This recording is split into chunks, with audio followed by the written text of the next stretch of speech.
Basically, what we're doing is we're trying to understand to what extent is the activities of humans influencing our climate. So basically trying to understand what have we done as humans over the years that has actually changed our climate.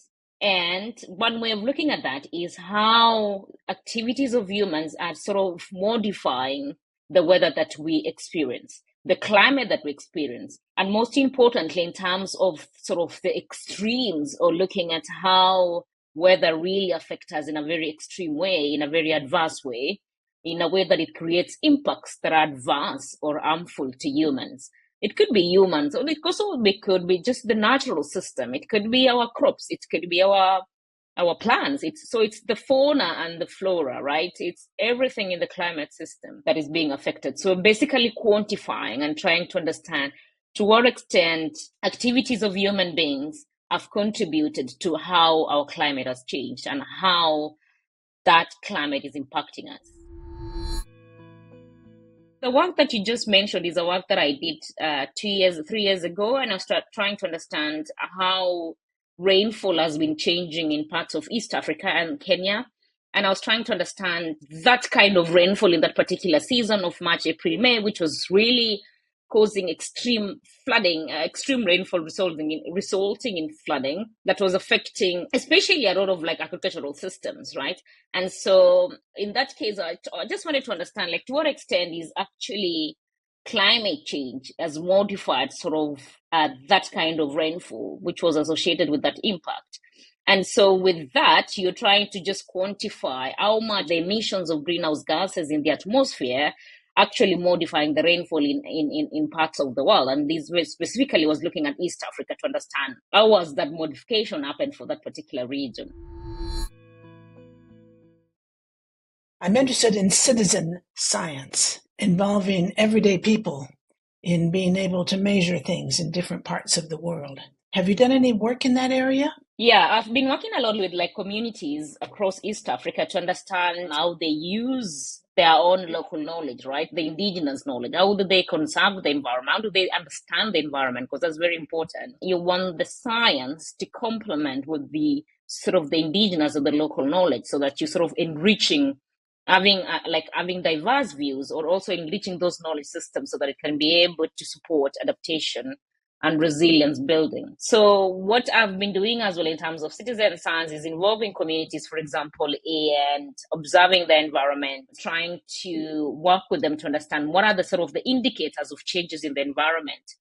And also some of the communities that I've worked with is they're engaged in like looking at or observing. So they have their own, so they are like voluntary observers. So they observe the weather. They have their own very, the instruments where they measure, say, rainfall or temperature for their region. And that is how basically they get to understand their own environment. So they get to understand like what are the changes in temperature and rainfall in their region. And at the same time, just really having that sort of general knowledge of their surrounding. So that is more of like having citizens being very actively participating in science and being part of the wider conversation in terms of what's happening, and also for them to really understand why it's important to conserve the environment or be involved building resilience amid sort of the changes in the climate. So basically, attribution science is what I started initially by saying we are looking at the contribution of climate change. So we are quantifying the extent to which climate change is modifying sort of the extremes, and that is the field of attribution science. Some people would consider it a little bit new, but I don't think it's really new now. It's been here for like 25 years now. So there's a lot of technological and methodological advancement in how we have been quantifying the role of anthropogenic climate change or sort of the human influence on the climate. The kind of work that we do would be very useful or very handy in supporting climate cases. That's very true because what is very central to climate litigation is actually evidence on causation. So you want to stand before a court and say, this is the evidence that says this is linked to this. So basically you want to understand the particular activity that the defendant has done is linked to what the plaintiffs have and what the case has been brought forward is on. So basically, you're saying, for example, for oil majors, you're saying that, for example, for Total, you're saying that the emission of greenhouse gases that have happened due to your activities involved in that industry is actually leading to the particular impacts that vulnerable people are facing in this part of the world. I am also one of the co-chairs for a climate research forum, which is a platform that sort of supports in the disciplinary or in cross-jurisdictional learning and exchanges. So lawyers and scientists sitting together to say what exactly is this field about? What is climate litigation? What do we need to know? What kind of evidence do we need? And it's about also lawyers learning. It's about climate scientists learning from lawyers to understand what kind of a case would you require from scientists, and scientists as well saying this is the best and the latest science that is available, and this is how it can support cases. We haven't had a successful case per se. So we've had cases in court, and it's largely really due to the fact that the legal system is not ready for such cases. It's never been ready for such cases. It wasn't built for such cases. So legal practice and science are very two different. I've come to realize that these are very two different fields, and they look at things very differently. Having legal concepts merge into scientific concepts is not just a straightforward line, right? There's a lot of in-betweens there, and that is what sort of the gaps that we're trying to bridge. So basically, me explaining my attribution findings to a lawyer is not just straightforward. The lawyer can just stand before a court and explain that in a way that is very convincing and in a way that he can prove that it's epistemologically correct or the methodologically sound. We still need to do some work in terms of these two fields coming together.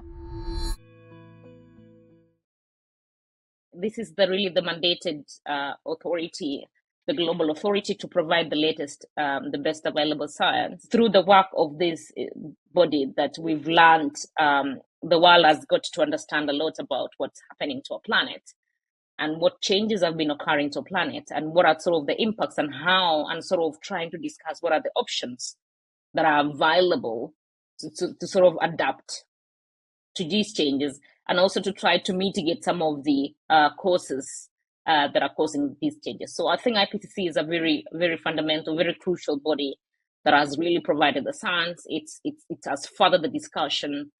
It's also supporting the negotiations of the United Nations Framework on Convention on Climate Change, which is sort of the negotiating body that tries to bring parties or countries together to agree on ways of sort of providing solutions for a better planet. We are in a world that things have changed. We are where we are. We need to adapt to these changes. We're in this world now, but how do we want to be resilient to these changes so that we can still provide for our society, still produce food, still move from one place to another, but in a way that we are adapting to the changes that are happening? We're doing things because it's beyond us, right? We want to. I mean, it's easy to say that I'm 50 years old and I might be in the next 50 years or so. I'm unlikely to be here, but I don't think that's fair for your generation. I mean, for your kids and your grandkids. So it's really about tomorrow, and trying to leave a legacy, and a better world for generations to come. I think the final important comment that I wanted to make is that there is the rise of climate denialism as well. There is a lot of organizations that are trying to fabricate doubt, say, in the science, so that they can make the activities, so that they can preserve the activities, or they can actually delay decision making at all cost for their benefit. And it could be governments, it could be organizations, really for selfish interest. But I think the most important thing that I wanted to say is that As much as all that can happen, it's really important for people to understand that that is really, really affecting the lives of people in other parts of the world. I mean, it's easy for someone who lives in a place in a world where things are fine. Maybe the environment is good. Maybe their surrounding is good. Maybe they don't see those impacts every single day. But I can tell them as a scientist and as someone from Africa, and I visit some of these vulnerable communities, I see the impacts of those changes in the climate system affecting these people. It's really a problem because it's affecting people that are not part of the cause of the problem, are not part of the problem, and also for people that don't have so much resources at their disposal to be able to respond to these effects, or to be able to cushion themselves against these adverse impacts. Or so you find that over time they are experiencing losses and damages to their societies, to their cultural heritage, to their social cohesion. For example, some people have to migrate, which is very involuntary in many cases.